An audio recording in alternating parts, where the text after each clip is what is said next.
Madam President, yesterday, the Ayatollah regime, in blatant violation of the UN Charter and international law, attacked the State of Israel and launched 170 UAVs, 120 ballistic missiles, and 30 cruise missiles carrying 60 tons of explosive materials at Israel. This attack was launched from Iranian soil, as well as from Lebanon, Yemen, Syria, and Iraq. Colleagues, from the moment I began my tenure here, in every speech and in countless letters, I rang the warning bell regarding Iran. I called on this Council to take concrete action against the Ayatollah regime. I made it clear that Iran and its hegemonic ambitions of global domination must be stopped before it drives the world to a point of no return, to a regional war that can escalate to a world war. Sadly, no action was taken, and last night the world witnessed an unprecedented escalation that serves as the clearest proof for what happens when warnings aren't heeded. Israel is not the boy who cried wolf. We have been screaming from the rooftops for years, trying to wake up the international community, but to no avail. If only this Council would have internalized my words, it would not have needed the bone-rattling explosions of last night's attack to wake it up. Colleagues, last night, Iran proved again that it cares nothing for Islam or Muslims. The Iranian attack seriously injured Amina El-Khassouni, a 7-year-old Bedouin girl in Israel. But look at this video that shows how Israel intercepts Iranian drones above the Temple Mount and Al-Aqsa Mosque.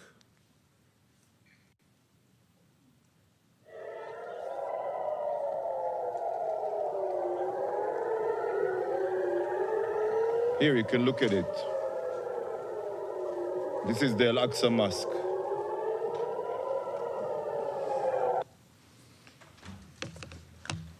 To Iran, Israel's annihilation and igniting the region is more important than Islamic holy sites.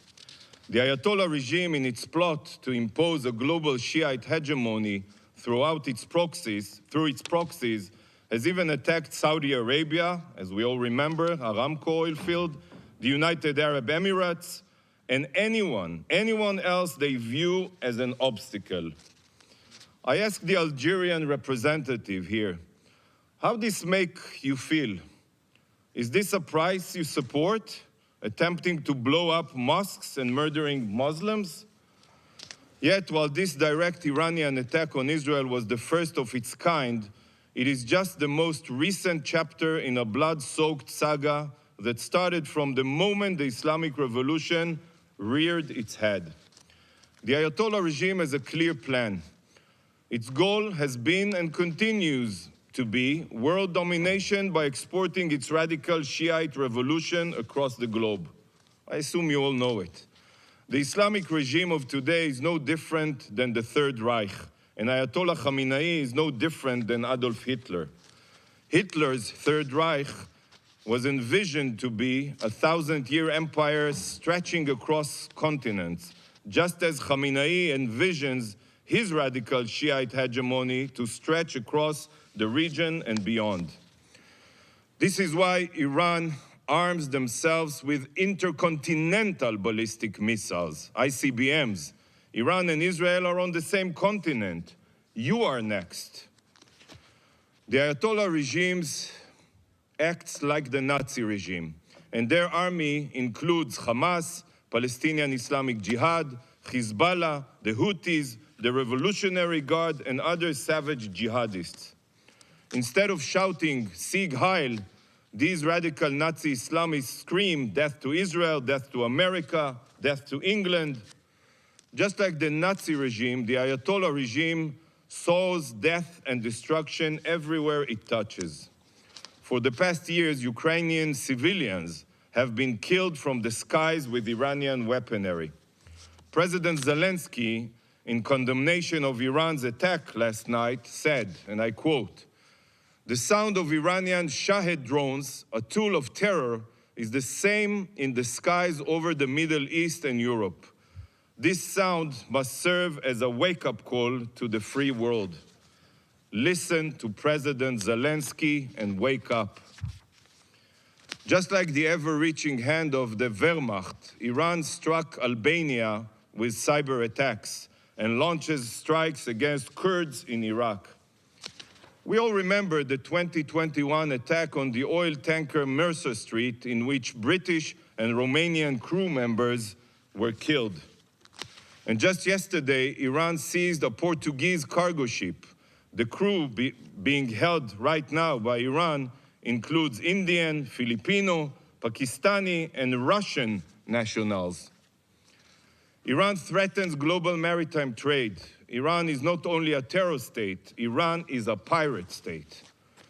Colleagues, just this week, the court in Argentina held Iran directly responsible for the 1994 terror attack in Buenos Aires on the Jewish Community Center, which killed 85 people and wounded 300.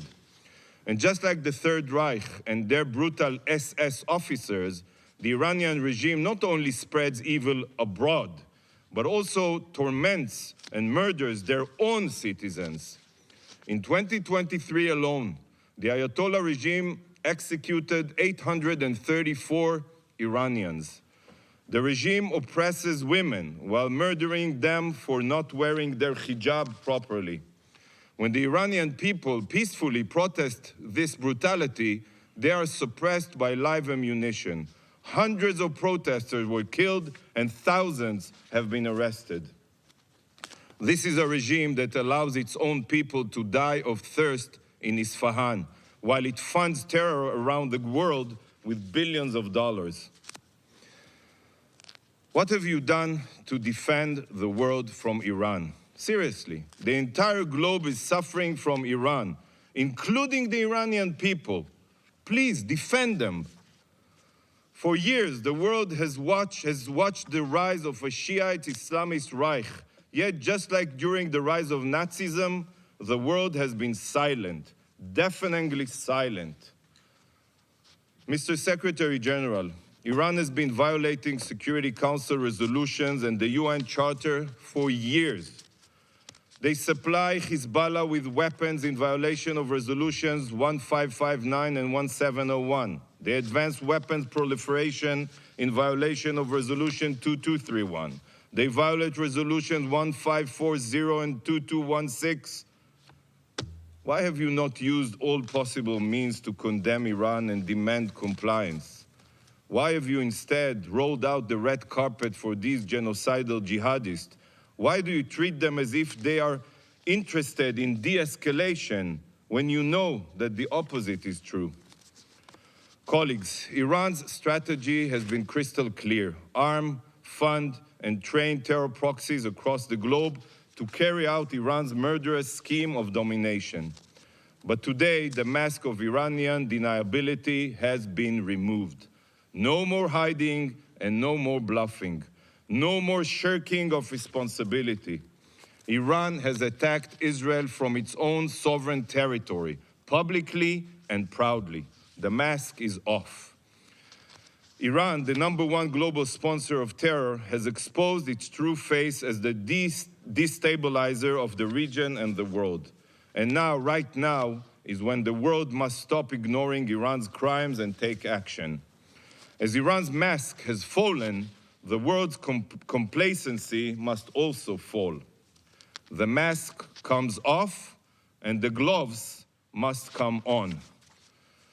The snooze button is no longer an option. The only option is to condemn Iran and utilize every means necessary to make them pay a heavy price for their horrible crimes. Iran and its axis of supporters must be shown that the civilized world will no longer stand idle. While many countries immediately condemned the attack, those who did not must ask themselves, how do you want history to remember you? Council members, last night's attack was a blatant violation of international law and the UN Charter. It was an act of utter escalation that can drag the entire region and world into war. But can you imagine if the attack was carried out under an Iranian nuclear umbrella? Or if some of Iran's missiles had nuclear warheads? The regime that launched an unprecedented strike on Israel, a fellow member state of the UN, is barreling towards nuclear capabilities. This is a terror state responsible for global destruction, and soon they will have nuclear capabilities. You all know that Iran is systematically violating the JCPOA and has enriched uranium up to 60% purity and even more. Iran's breakout time to produce an arsenal of nuclear weapons is now weeks, mere weeks. No concrete action has been taken, and the IAEA inspectors have been kept in the dark. Iran is on the verge of becoming a nuclear power. It should terrify every member of this council. Take a moment to think what would happen if Ayatollah Khamenei could have launched a nuclear bomb last night. Is this the world we want to live in? So, to the JCPOA signatories, I say, initiate the snapback mechanism today. Initiate it. Impose all possible sanctions on Iran before it's too late. We need a world led by Churchills, not Chamberlains. Colleagues, on October 7th, Hamas, with Iranian funding, with Iranian weaponry, with training, carried out the most brutal massacre of Jews since the Holocaust. They slaughtered our children. They burned entire communities. They raped our women. They took families hostage and are abusing 133 hostages. Hezbollah, with its Iranian arms and sponsorship, have fired thousands of rockets into Israel since October 7th, decimating towns. The Houthis, with Iranian weapons and instructions and intelligence, are firing at every merchant vessel that is suspected of having ties to Israel. And then Iran, who directs and pays for all of this violence, carried out an attack of epic proportions on Israel. Colleagues, we are being fired upon from all fronts, from every border. We are surrounded by Iran's terror proxies. The war in Gaza extends far broader than Israel and Hamas. All of the terror groups attacking Israel are tentacles of the same Shiite octopus, the Iranian octopus. So I ask you, and be honest with yourselves, what would you do? What would you do if you were in Israel's shoes? How would you react if your existence was threatened every single day? While the Ayatollah regime thinks, they only think, that Israel is a frog in a boiling water, that we are becoming accustomed to the threats on our survival and won't notice until it's too late, they are wrong. You are wrong. This attack crossed every red line, and Israel reserves the legal right to retaliate. We are not a frog in boiling water. We are a nation of lions. Following such a massive and direct attack on Israel, the entire world, let alone Israel, cannot settle for inaction. We will defend our future. Colleagues, despite the magnitude of the attack, 99% of Iran's UAVs and missiles were intercepted by Israel and our allies. I wish to take this opportunity to thank the United States and our partners for standing with us in defending Israel against the Ayatollah regime indiscriminate attacks. Yet, the fact that Israel's air defense proved to be superior does not change the brutality of the Iranian attack. Iran can no longer hide behind its proxies. It has now exposed itself as the terror exporting pariah state that it is, and it must, from now on, be treated as such. It's not enough to remove Iran from the UN Commission on the status of women. Iran is the world's worst human rights violator, and such a regime cannot hold any UN position. No more red carpet treatment here at the UN. No more appeasement. Today, the Council must take action. Condemn Iran for their terror, trigger the snapback mechanism and reimpose crippling sanction, designate the Iranian Revolutionary Guard Corps as a terror organization. Action must be taken now, not for Israel's sake, not for the region's sake, but for the world's sake. Stop Iran today. Thank you, Madam President. I thank the representative of Israel. I pass the floor to the representative of the Islamic Republic of Iran. Thank you. In the name of God, the compassionate and merciful, Madam President, as we informed in our letter last night in response to the Israeli regime's recurring military aggression, particularly its armed attack on 1st April 2024 against Iranian diplomatic premises, a defiance of Article 2 of the Charter of the United Nations, the armed forces of the Islamic Republic of Iran carried out a series of military strikes on Israeli military objectives with dozens of missiles and drones. Iran's operation was entirely in the exercise of Iran's inherent right to self-defense as outlined in Article 51 of the Charter of the United Nations and recognized by international law.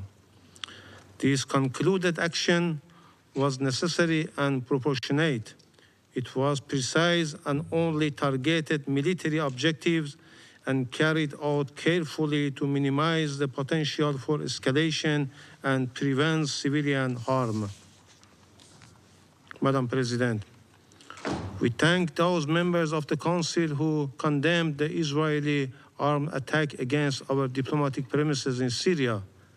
Regrettably, in this chamber, certain members of the Council, including the US, UK, and France, has chosen once again to turn a blind eye to reality and overlook the root causes contributing to the current situation.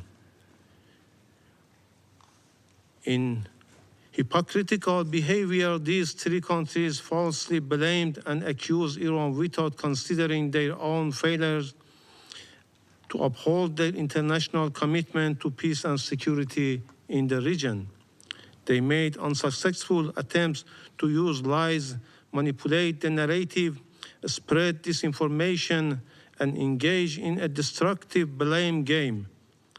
All the while, they deliberately disregarded Iran's inherent right to respond to the violation of a fundamental principle of international law, the inviolability of diplomatic representative and premises. Moreover, they ignored the underlying root causes of the current situation in the region.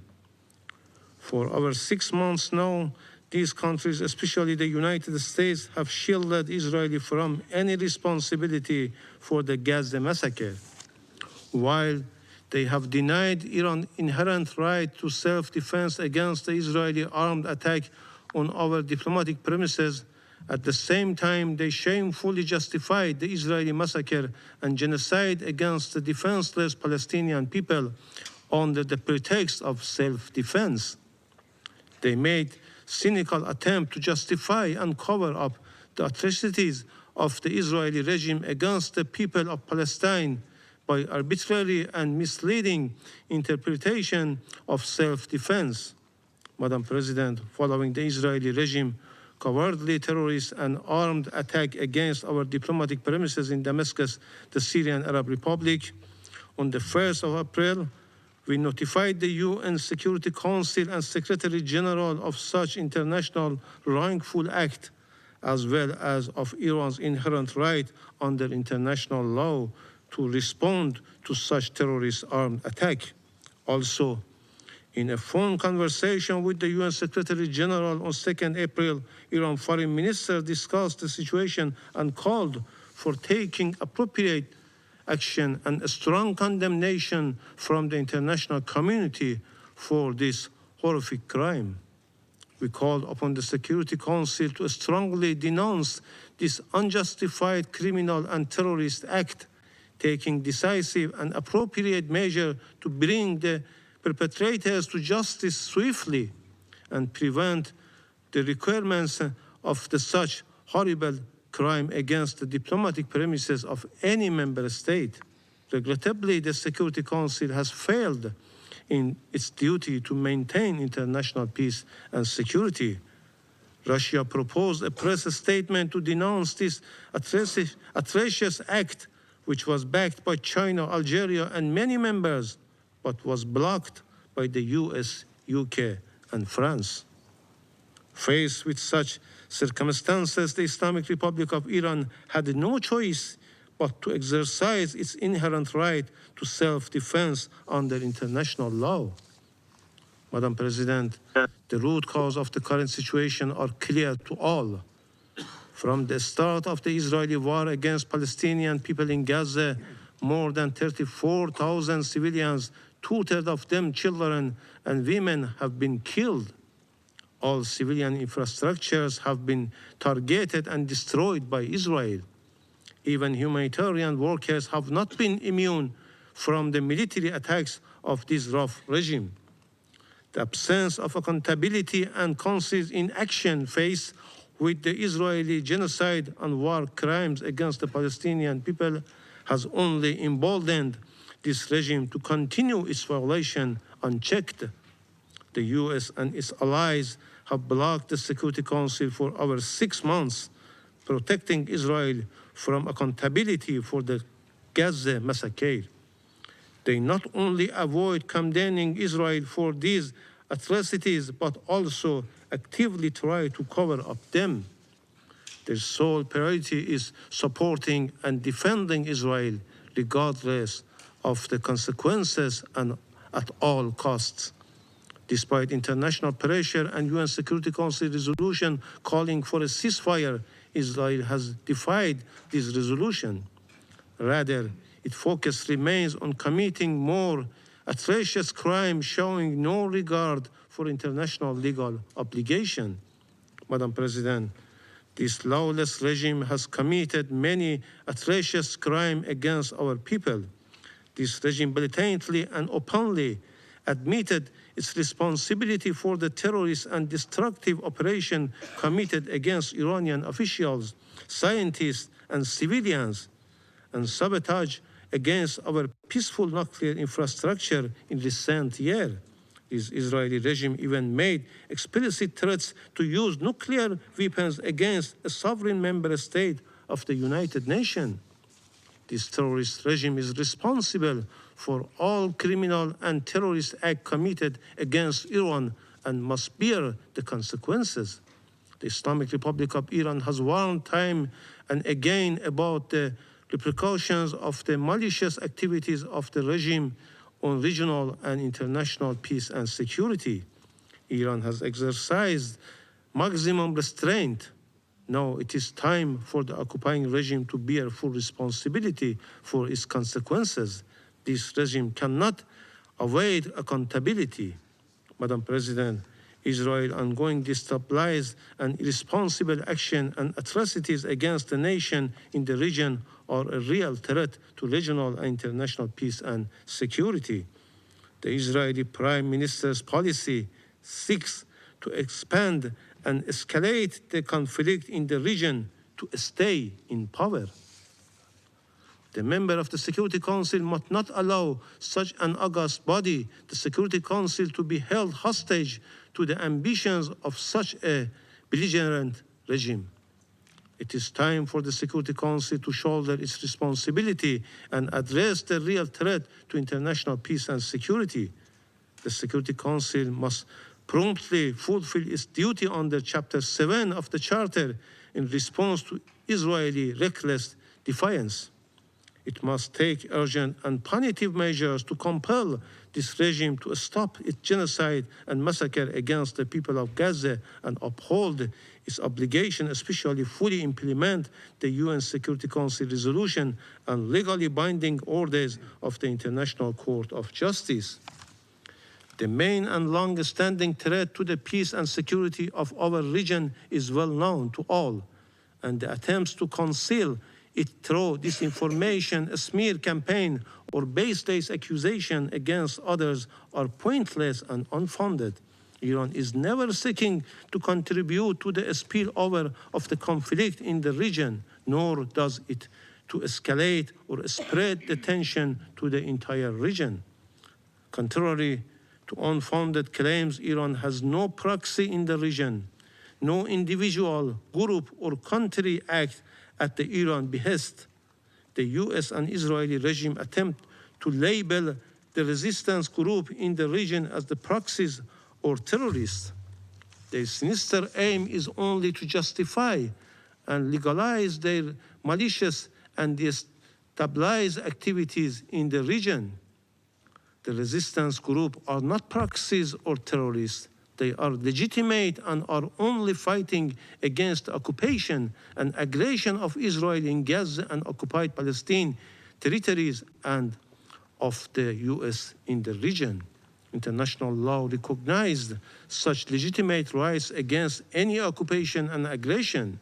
Instead, the US and the UK are fully responsible for all its decades-long aggressions and other crimes and unlawful measures in our region. Furthermore, they are responsible for all crimes of the Israeli regime, as it cannot commit any of such savage crimes in Gaza without the consent, order, and all-out political, financial, and military support of and a collaboration with the United States and the UK. We reject the allegation made by the Israeli regime at this meeting. Such false and unfounded claims don't merit to response. Madam President, as a responsible member of the United Nations, the Islamic Republic of Iran is committed to the purpose and principles enshrined in the Charter of the United Nations, reaffirms once more its commitment to the maintenance of international peace and security. The Islamic Republic of Iran reiterates its consistent position that it does not seek escalation or war in the region, while warning about any further military provocation by the Israeli regime.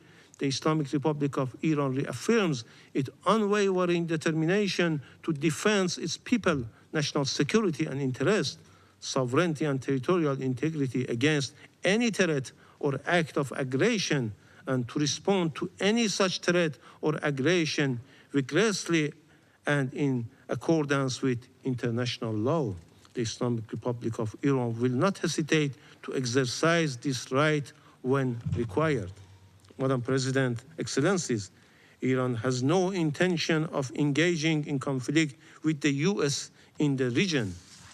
We demonstrated our commitment to peace by exercising our restraint about involving the US Army in intercepting Iranian drones and missiles bound for military targets in the occupied Palestinian territories. This underscores our dedication to de-escalating tension and avoiding the expansion of conflict. However, if the US initiate military operation against Iran, its citizen, or its security and interest, Iran will use its inherent right to respond proportionately. I thank you.